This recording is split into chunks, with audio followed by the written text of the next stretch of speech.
incoming is a Samsung S8 Plus coral blue in color. Model designation is, let's put it down and we'll try to get the model designation.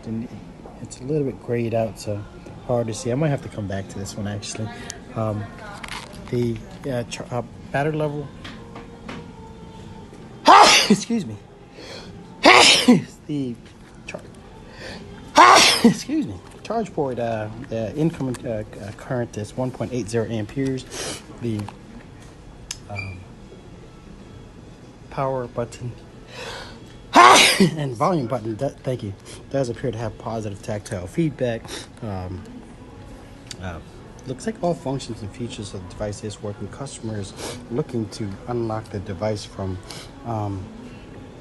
Sprint network to a T-Mobile network. Incoming charge current again is 1.60 amperes. Battery level is about 2%.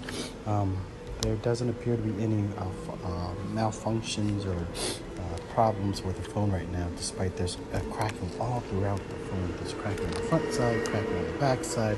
Rear camera does not appear to be cracked.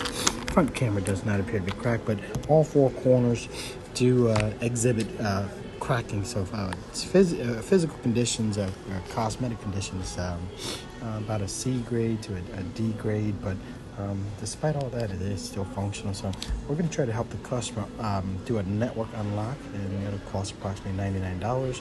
I quoted about 24 hours to do it. At this point, we're going to ask for the customer to unlock it so we can pull up some of the settings and serial numbers so we can start the process on it.